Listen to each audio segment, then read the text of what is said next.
Good afternoon, everyone. It's good to see you. We will start, as usual, with a statement from the Secretary General, followed by your questions. Thank you, and good afternoon. We have just finished the last meeting of NATO defense ministers before the Ankara summit, and we made good progress on our priorities. Spending more and better on the forces and capabilities we need to defend every inch of Allied territory. Around the table today, I heard ally after ally after ally explaining how they are increasing investment in defense. There's a strong commitment to get defense spending to 5% of GDP by 2035. Some allies will already get there this year, way ahead of schedule. European allies and Canada are really stepping up with record increases last year, over $90 billion extra in real terms, which means $139 billion extra in nominal terms. I repeat, $139 billion extra. Cash is crucial, but you cannot stop a missile or a tank with a dollar or a euro. We need to turn the cash into combat-ready capabilities and fast. This is our shared priority for the Ankara summit and the years ahead. We need more forces, we need more resources and a stronger industrial base. So today, defense ministers agreed on a renewed push to turbocharge transatlantic defense cooperation. We want to scale up our defense industries on both sides of the Atlantic, while fostering the kind of cooperation that leads to better innovation as well as more production. NATO is and will always be a transatlantic alliance, but we need a stronger Europe in a stronger NATO through increased defense spending and defense production. And with European allies and Canada, backed by American power, taking more responsibility for defense. The United States expressed strong commitment to NATO very clearly today. And we also heard about the importance of a more equitable distribution of labor and how we must rebalance our security for the better. Secretary Hexet was very clear about the need for a NATO 3.0, an alliance rebooted for the modern age. On that, we all agree. We heard the US announcement to review force posture in Europe. In today's dynamic security environment, I think it is prudent to ensure NATO's forces are optimally arrayed to deter conflict and, if necessary, to defend against any threat. There was also broad agreement among allies on the need to step up as the US adjusts its pledges to the NATO force model. The NATO force model is about planning, and planning is crucial if we are to be prepared. Allies have already filled some of the slots completely, others are nearly complete, others require more work. Allies in the nuclear planning group also met today to address NATO's nuclear capabilities, which are the ultimate guarantor of Allied security. I welcome the statement released by the MPG, which demonstrates Allies' commitment to NATO's nuclear deterrence and reiterates our unity and our resolve. As the statement makes clear, we will continue to modernize our nuclear capabilities, improve planning, and adapt to ensure our nuclear deterrence remains fit for purpose. We today will shortly start a meeting of the Ukraine Defense Contact Group, which President Zelensky will join. Ukraine is changing the dynamic on the battlefield and inflicting huge losses on Russia. But they can only keep doing this if we step up our support, not just for immediate needs, such as air defense, but assessing how we can work together over the long term to ensure Ukraine can remain sovereign, free and secure. Because Ukraine's security is important for our own security. And with that, I'm ready to take your questions. Okay, let's start here in the second row, Bloomberg. Thank you, Secretary General. I want to come back to the force model. Of course, there is a force model, and then there is the announcement of the force posture review this morning. I want to clarify one thing. What will be NATO, especially NATO's European and Canadian allies' strategy? Will it be to replace everything, or will it be to figure out a new way to achieve the same aims with the means available? Because it seems that you suggested that everything would be replaced, not immediately, but that would ultimately be replaced, but certain of the things that have been reassigned in the force model, for example, strategic bombers, Europe simply doesn't have. So are you saying there will be plans to replace those assets, or a third way, perhaps? Thank you. First of all, I'm sorry that I cannot get into what is exactly in the NATO force model. I know that some news outlets have reported on it. I cannot confirm whether that was true what they reported, because we are saying nothing about it. We don't want to make the Russians any wiser. I think it is good to know what the NATO force model is. And basically, I can quote Sakur here, the Supreme Allied Commander. What he is saying basically is that the NATO force model is there so that he knows what he can count on in case of a simultaneous multi-theater conflict. And it's for planning purposes. That means that if ultimately you would get into a situation of a real war, a real Article 5 situation, if we were under attack, then of course it is reasonable to assume that allies would do all they can to defend ourselves. So this is for planning purposes.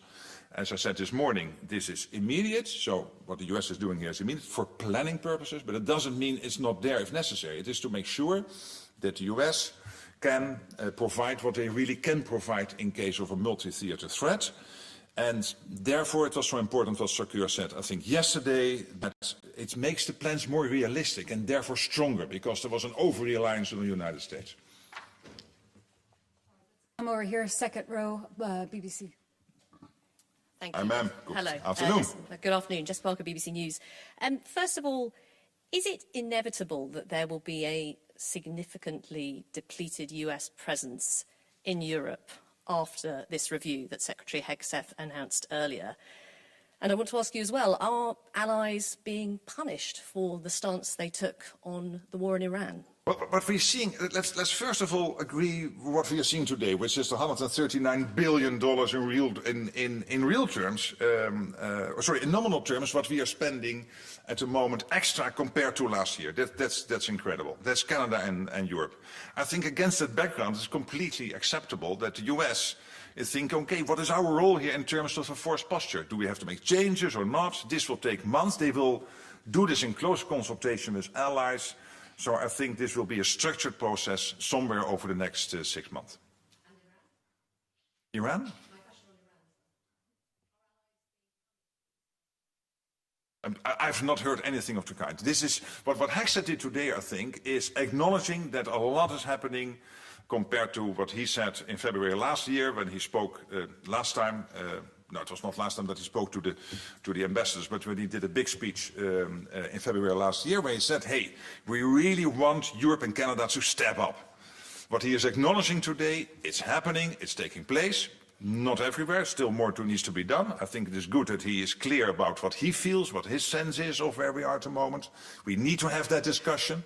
So there is clearly that balance of a lot happening, acknowledging that, but also clearly saying, hey, I want to keep the pressure on. So that was his speech today, generally when it comes to NATO, and that is specific to this review. That's clearly about the force posture against the background of an alliance which is massively investing in its defense, particularly, of course, the Canadians and the Europeans when it comes to NATO's collective defense. All right, coming over here, Wall Street Journal, second row. Thank you very much, Secretary General. If I could follow up on that. You've been quite articulate about how much more allies in Europe and Canada are doing, especially since The Hague. But at the same time, Secretary Hegseth this morning essentially said, not good enough. So how frustrating is it for you that your messaging to the U.S., to the White House, the administration, doesn't seem to be registering and resonating with them, and how concerned are you about that in the run-up to Ankara? Thank you. It's not messaging to one particular audience. What I'm trying to explain to you and to the wider world through you is what's happening. And the over 90 billion, so the 139 billion in terms of the nominal terms of extra defense spent in 2025 is historic. I think we are at a level where you have to question yourself, if it is even more in 1 year, can you absorb all that money? I think we all acknowledge that. Also Pete Hegseth. But then when you look basically more in detail, you will still find allies holding back a little bit. needing to do more. And I think what he tried to do today is to keep the pressure on. And I think that's good. That's his role. The US is by far the biggest ally in NATO. US economy is over half of the total NATO economy. So the other 31 are smaller together than the United States when it comes to the overall size of the economy. So I think it is important that this ally, which for so many years was spending much more on defense than the Europeans and the Canadians in aggregate, is keeping that pressure on, whilst also acknowledging that a lot is happening. So I think that's the story. And I'm happy he does this, because we need to speak the truth to each other. This alliance is going through a massive transformation, probably the biggest transformation in its history, to build this NATO 3.0. And obviously that means also that there are some rough waters. It is a rocky phase. You will have these debates, these discussions, and that's good. All right, coming over here, second row towards the center, New York Times. Good afternoon, Mr. Rutte. Nice Good to afternoon, see you. ma'am. Hi. So ministers came into the doorsteps this morning. They seemed like they were in agreement about the need to spend more on defense. Many expressed pleasure that the developments in the Mideast, that there seemed to be a ceasefire on the horizon. And then Secretary Hegseth this morning called the alliance a paper tiger. He said that the alliance's reluctance to get involved in Iran was shameful, and so on. You just said that you're happy he does this. But what was the mood in the room afterwards? Was this helpful, especially in the run-up to Ankara? Well, I'm not sure you completely give credit to what Hegseth was saying, but I'm not sure about the... Okay, I leave that with you. You will listen carefully to what he said. But what's more important is this. Allies are very happy with the deal on Iran, because for NATO it has always been clear, and we commend President Trump for getting here, that Iran cannot have his hands on a nuclear capability. This is now severely degraded, that we have to prevent Iran getting a ballistic missile capability, which is a threat to the region and to Europe and to the wider world, severely degraded by the United States, what the United States has done over the last couple of months. And obviously also important that the Strait of Hormuz opens up and the freedom of navigation is restored. We have heard many allies saying we want to help there. You have seen a G7 statement also completely supporting what the American President Trump, is doing here. I think there's widespread support and we are in agreement. What this is about, from what I hear from what he was saying, but also my conversations with Pete Hegseth, the Secretary of War of the United States, is, again, this balance. Acknowledging a lot is happening, but you look at the total numbers, it's really impressive. But still, I want to maintain the pressure on those allies still not there, needing to do more. That's one. Second, given the fact that Europe and Canada are stepping up, it is only logical that the US again, and they do this over time, regularly, reviews its force posture. But I'm not going to comment on every word every ally is saying. I never do that. Okay, let's go to the back. Rai. Who's speaking? Marilu Lucrezio, Rai. Hi. Italian television. Hi. Italy, hi, thank you.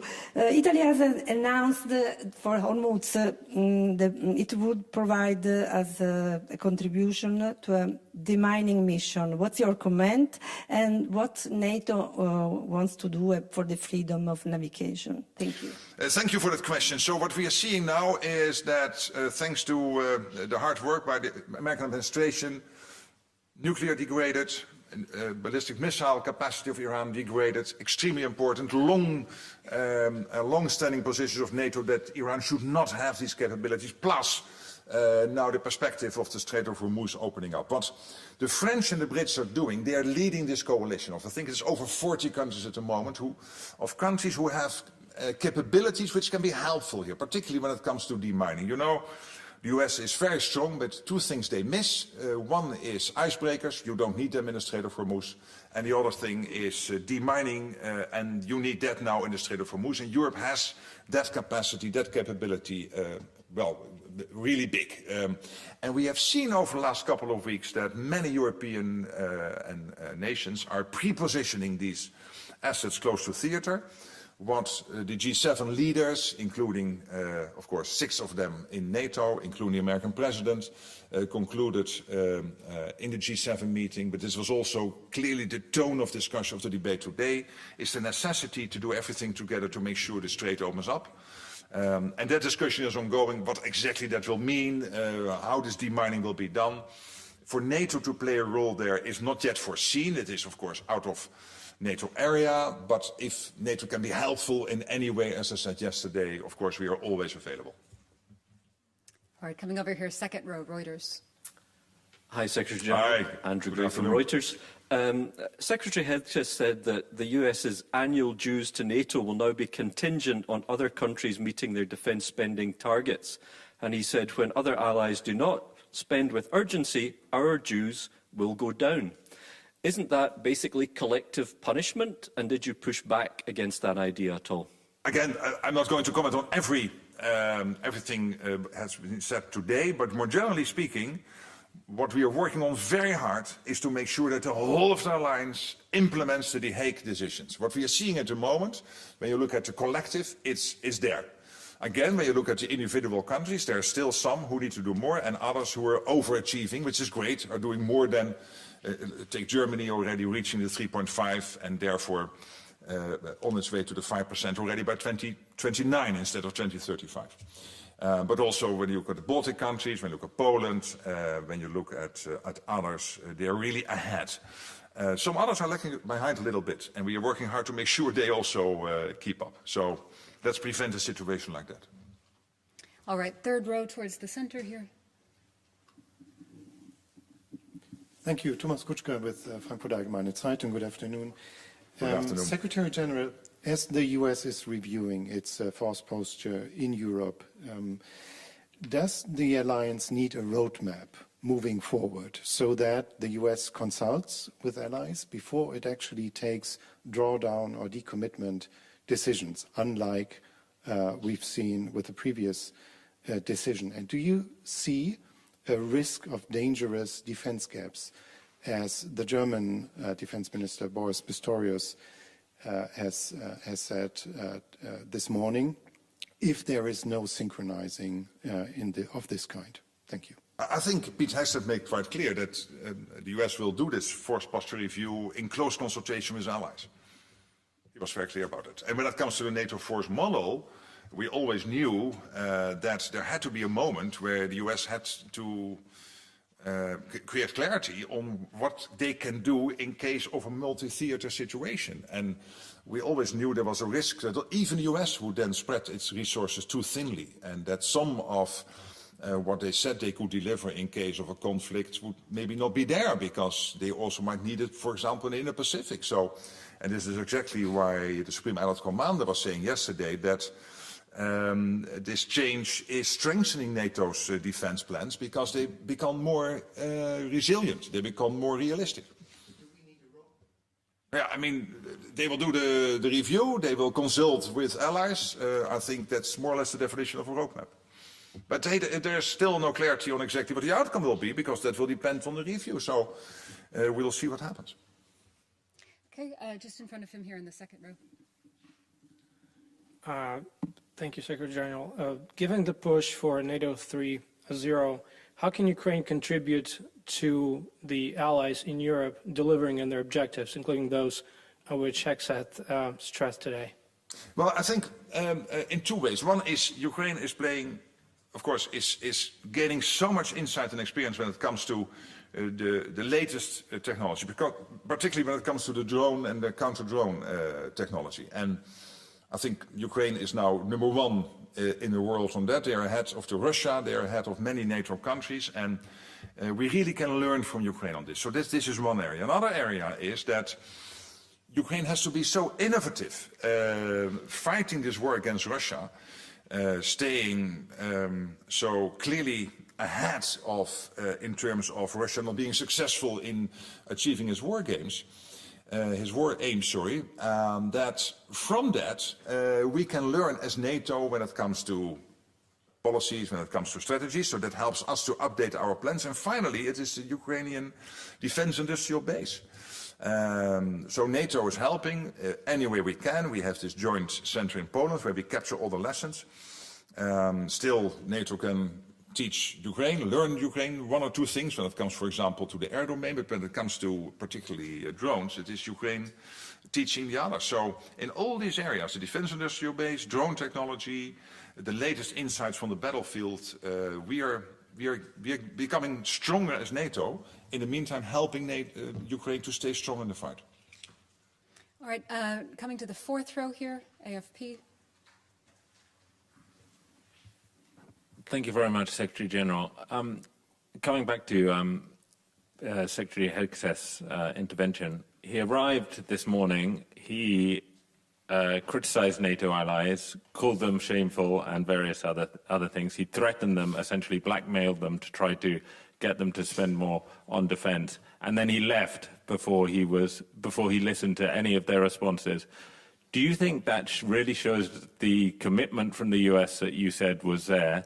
And the fact that he didn't stay to meet President Zelensky, does that show that the US hasn't changed its position on supporting Ukraine after the G7? He delivered his remarks at 9:30. He left at 11:15. So he was there for almost 2 hours listening to the debate and acknowledging the contributions of many allies. We knew that he had to leave early because he had prior scheduled commitments, so we knew that, but he was there for almost 2 hours listening to the debate. All right, kind of fourth row here, the gentleman.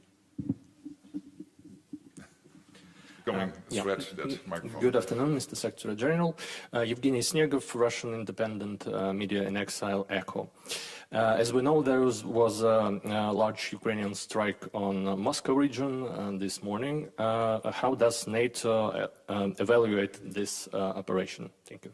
Yes, we are never commenting on every individual strike or what is happening in the fight between Russia and Ukraine. But more generally speaking, what we are seeing at the moment is that Ukraine is holding the front line. I would not say they're massively regaining territory. There is some net gains, but that's good. It's different from, let's say, 4 or 5 months ago, but at least you could say overall there is more or less a sort of freeze of the front line, small gains by the Ukrainians, and you are more and more successful in what Ukraine is doing with its drones and other tactics they are using to make sure that they degrade the energy infrastructure in Russia, trying to, of course, also to reach the capability of Russia to produce new weaponry, etc. So, and of course, what we are seeing is between 30 and 35,000 Russians killed each month, and that these are really impressive numbers. All right, going to the cameras now, AP. Hello, Mark from Associated Press. Mr. Secretary General, can you tell us how you're going to help the Americans do their audit of each individual ally? Because you already have a trove of data with each ally's defense spending. It wasn't long ago we were here for a press conference where you talked about last year's defense spending. So I assume you have current information. Tell us how you're going to help with that process. And then also, can you help me understand what exactly do dues to NATO pay for? Is that paying for the building, the upkeep of the building, the staff salaries, or is it for military equipment? Thank you. Well, NATO, of course, is a complicated organization, but very effective when it comes to it. And that means that there are various ways how allies make sure that they pay for their own military what they need, but also to make sure that we can keep the central organization going. But when it comes to your first question, obviously this process has to start, and wherever we can be helpful, we will be helpful. This will be done in close consultation with allies. There is no preset outcome, so this is really to say, hey, Europe and Canada are stepping up, doing so much more. Let's review US force posture in that light and see how we can be, as US, maximum effective when it comes to the conventional defense of Europe. Yeah, I mean, this process now, of course, has to be sketched out, more detailed, but wherever we can, we will help, obviously. All right, second row in the very center. Wait for the mic, please. Thank you, Aye, sir. Thank you, Secretary General. Anton Trigup, Ost-West TV channel. We are based in Germany, and a lot of voices in Germany, including the Defense Secretary Boris Pistorius, saying that Russia might attack NATO countries by 2029. How does it correspond with the fact that Russia is obviously getting weaker on the battlefield? And the second question is, since Russia's getting weaker, do you expect some concessions from Vladimir Putin or further escalation? Thank you. Yeah, when it comes to the second question, obviously Putin one day has got to take a decision whether he wants to play ball or not. And Steve Witkoff and Jared Kushner and Marco Rubio, they're all working hard to get that peace process going. I really want to thank them for that. It was President Trump breaking the deadlock with Putin last year, February, directly dialoguing. I think that was also crucial because he was the only one who could do that.